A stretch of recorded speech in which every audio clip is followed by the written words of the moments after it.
চলুন আজ দেখে নিই লাউয়ের খোসা ভাজা জন্য কড়াইয়ের মধ্যে পরিমাণ মতো তেল নিয়ে তাতে কালো জিরে, একটু হিং আর শুকনো লঙ্কা ফোড়ন দিয়ে দিলাম।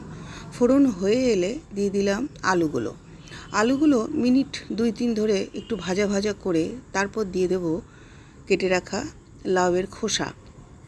এবার এইটাও খুব ভালো করে নাড়াচাড়া করে দিয়ে দেব একটা ঢাকা।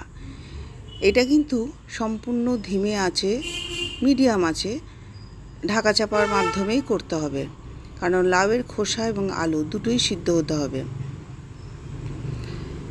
ঢাকনা খুলে এবার আবারও নাড়াচাড়া করে দিয়ে দিলাম পরিমাণ মতো নুন, হলুদ, মিষ্টি আর 2 কাঁচা লঙ্কা চিড়ে। এবার আবারও একটা ঢাকা দিয়ে দিলাম। আবারও 5 মিনিট পর ঢাকনা খুলে ভালোভাবে নাড়াচাড়া করতে হবে। এই নাড়াচাড়ার মাধ্যমেই আর ঢাকনা খোলা পড়ার মাধ্যমেই লাউয়ের খোসা আর আলু সিদ্ধ হবে, একটুও জল পড়বে না। এর মধ্যে আপনারা নারকেল কোড়াও দিতে পারেন, তাহলে কিন্তু দারুণ টেস্ট হয়। এই দেখুন এইরকম তৈরি হয়েছে। এটা আপনারা গরম ভাতে শুকনোও খেতে পারেন, আবার ডালের সঙ্গেও খেতে পারেন। তাই দেরি না করে করুন, খান আর সবাই ভালো থাকুন।